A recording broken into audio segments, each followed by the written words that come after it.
Heck of a stretch coming off of last week with 4 games in 8 days and 3 in 5 days, and 2 of them being on the road. So that was a pretty unique stretch we just had.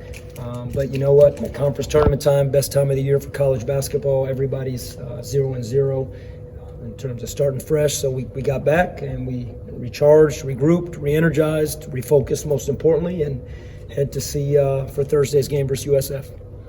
Obviously familiar with USF, played them twice this year. Just what do you remember about those matchups? That they have dynamic scoring ability in bunches, and that ended up being, I don't want to call it the difference because, obviously we lost both games, but both games we had a lead in the second half of that game. We were up by 1, and they go on a quick 10-0 run. We never can get back in it. We chip and fight back to 6 or 7, but we couldn't get back in it. And Tyler Harris was a big part of that. Then in Tampa a few weeks ago, we get off to a great start. It's a good first half, competitive first half. Last 3 minutes of the first half, they go on the same run.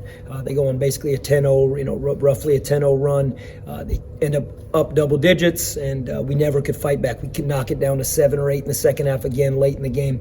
But their ability to score in bunches, they're so good on offense, starting with Tyler Harris, anchored inside by Shua. And they have so many good players on the wings. They're the third best offensive rebounding team in the league. So they not only can they get it up and they can score and shoot the ball, but they go rebound it. So just great respect for Coach Gregory and their program. And they beat us twice, and we know we got our work cut out for us headed into this game. Is it? Go ahead, man. Okay.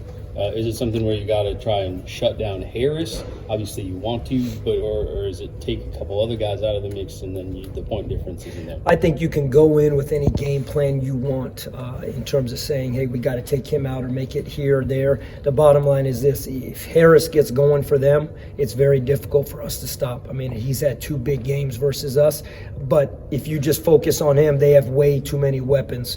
Shua has hurt us, Miguel has hurt us, Bryant has hurt. So they got a dynamic offensive team, and they mix and match with their zone defense and their man defense. Again, they're a really good offensive rebounding team. We have to be solid. We have to execute game plan. We have to do the job, and you got to hope that we can contain. It's very difficult just to shut down anybody's particularly really good team like that. We just hope we can contain their production. Do you feel maybe better about yourself defensively with the way Jaden Walker's been playing? And I don't know if he had the same role when you guys played them before, that's a really great point. We looked at it, and the first time we played South Florida at home was the first game that Javon Small was out. It was coming back after that Cincinnati game, and Jaden Walker at that point was playing 0 point guard. He really just had none. He was still playing on the wing. Heck, he was still playing a little bit in our front court as we were playing small. Second time we played him, we went back and watched the beginning of that game. Caleb LeCount got off to a great start. He really did great things for us. As the game went, Harris got going, their guards got going, getting down to the paint. You got to keep them out of the paint because when they can get in the paint, they're really difficult to contain. They're spreading the ball out. They're spraying it around. They run in transition. But that being said, Jaden Walker's playing his best basketball this season, both offensively and defensively. So you hope that's something that gives us a different dynamic that maybe we didn't have quite as much in those games. I think that's an excellent point. We haven't seen Bailo the last few games. What's his status right now? Non-COVID illness that he's not, he's with the team and everything, but as far as being, able to play, right now he's not playing. You hope to have him back Thursday maybe?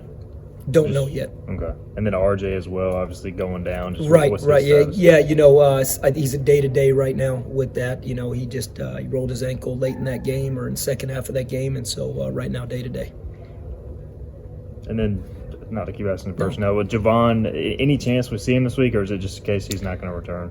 You know what? I think it would something unique would have to happen for him to come back. I mean, he's doing great. I just think we got to be smart with everything that we do for him, because most important, more than anything, is his health, well-being, and his ability to continue to be 100% healthy. And that's all that matters. So if for whatever reason there's an opportunity and he feels that way, and Nate and our training staff feels that way, I know he's eager. I know he's a competitor, but it's not something we're expecting by any means. Coming off this most recent stretch of, you mentioned 3 games, 5 days, could that potentially help you guys just moving forward into this tournament where you can play, back to back to back to back? Not if we play the way we played Sunday. We don't want that to be, because that didn't turn out very well. But you know what it is? It definitely shows how difficult it is. I think this team, not from a minute standpoint, we're not very deep. We don't play a lot of guys. So you wouldn't look on paper and say that, hey, they're built to play more than one game. Right now we got to focus on one game, and that's all that matters. Can we find a way to go compete in that game?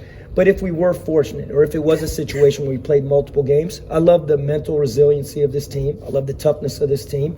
4 games in 8 days, starting with Houston last week. And then, I thought, basically we were right there in that Friday night game at Tulane. And there was some things that happened in the last 3 minutes of that game that made it difficult to come out of there with a road win.